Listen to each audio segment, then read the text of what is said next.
আসসালামু আলাইকুম। আমি ইশরাত জাহান বৃষ্টি। নতুন একটা চ্যানেল নিয়ে আপনাদের মাঝে হাজির হলাম। যদি আমার এই চ্যানেলের ভিডিওগুলো ভালো লাগে, অবশ্যই আমার চ্যানেলটাকে সাবস্ক্রাইব করে দিবেন আর আমার পাশে থাকবেন। এটাই আশা রাখছি আপনাদের কাছে। আমি আজকে ফার্স্ট ভিডিও দেব হচ্ছে সূরা আল ফাতিহার বাংলা অনুবাদটা। অনেকেই হয়তো আমরা আরবি পড়তে পারি। আরবিটার মানে জানি না। আমরা তোতা পাখির মতন আরবিটা পড়ে যাচ্ছি। আমরা তো বাংলাভাষী মানুষ, আমরা তো আরবির মানে জানি না।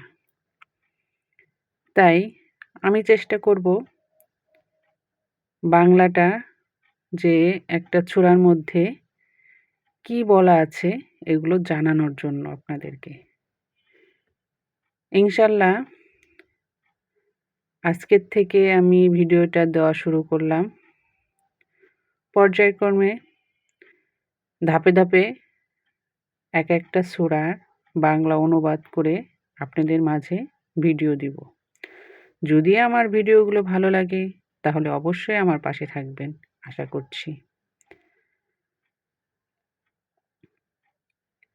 আমি আশা করছি যে ভালো লাগবে ইনশাআল্লাহ। কারণ এটা তো আর আমি নিজের থেকে বলছি না। এখানে হচ্ছে কোরআনে কি বলছে, বাংলার মানে যে বাংলা পড়তে পারলে হচ্ছে সহজ হয় আমাদের জন্য। তাহলে আমাদের মনে হয় যে কোরআনের যে কথাগুলো আছে এগুলো আমাদের মানাও সহজ হয়।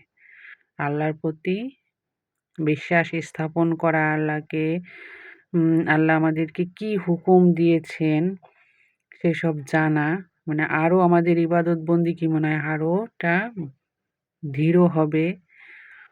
মানে আমরা যে না জেনে আমরা অনেক কিছু হয়তো গুরুত্ব সহকারে নেই না। আর যদি জানতে পারি যে না এই কাজগুলো করলে এই হবে, তাহলে হয়তো সেই কাজটা করেও আমরা শান্তি পাই। তাই কোরআনে যে কি লেখা আছে, কোরআনের মধ্যে যে কি নিয়ম কানুন আছে, কি আছে না আছে অনেকেই আমরা জানি না। আমরা শুধু ওই আরবিটাই পড়ি, বাংলার মানে জানি না। আচ্ছা, আর কথা বাড়ালাম না।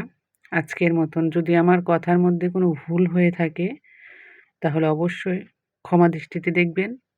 আর কোথায় ভুল আছে সেটা জানাবেন আমাকে। আমি হয়তো সংশোধন করে নেব। কারণ মানুষ মাত্রই হচ্ছে ভুল। সব মানুষই কিন্তু ভুল ছাড়া কোনো মানুষ নেই। আমি শুরু করছি আজকে আমার সূরা আল ফাতিহা। মক্কায় অবতীর্ণ, আয়াত ৭। পরম করুণাময় ও অসীম দয়ালু আল্লাহর নামে শুরু করছি। যাবতীয় প্রশংসা আল্লাহ তাআলার, যিনি সকল সৃষ্টি জগতের পালনকর্তা, যিনি নিতান্ত মেহেরবান ও দয়ালু, যিনি বিচার দিনের মালিক।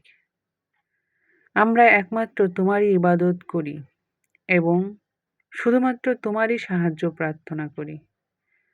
আমাদেরকে সরল পথ দেখাও, সেই সমস্ত লোকের পথ যাদেরকে তুমি নিয়ামত দান করেছ, তাদের পথ নয়, যাদের প্রতি তোমার গজব নাজিল হয়েছে এবং যারা পথভ্রষ্ট হয়েছে। এখানে দেখেন কয় আয়াতের এই যে সূরা, ধরেন যে কোথায় অবতীর্ণ হয়েছে কোন সূরাটা আমরা অনেকেই কিন্তু জানি না। আমরা যারা সাধারণ, ধরেন যে কোনো আলেম ওলামা না, সাধারণ লোক যারা, আল্লাহ তাআলার সাধারণ বান্দা আমরা, এরা কিন্তু আমরা এত মানে গভীরভাবে পড়িও না, জানিও না। তাই এটা পড়লে আপনি ধরেন যে জানতে পারবেন যে এই সূরাটা মক্কায় অবতীর্ণ হইছে। আর এই সূরাটার আয়াত হচ্ছে আয়াত সংখ্যা ৭, সূরা ফাতিহার। আর বিসমিল্লাহর অর্থটা আমরা কিন্তু অনেকেই জানি না। বিসমিল্লাহর অর্থটা হচ্ছে পরম করুণাময় ও অসীম দয়ালু আল্লাহর নামে শুরু করছি। যদি আবারও বলছি, যদি আমার বলার মধ্যে কথা বলার মধ্যে যদি কোনো ভুল হয়ে থাকে, ক্ষমা দৃষ্টিতে দেখবেন। কারণ ভুল মাত্রই মানুষ করে। আল্লাহ হাফেজ।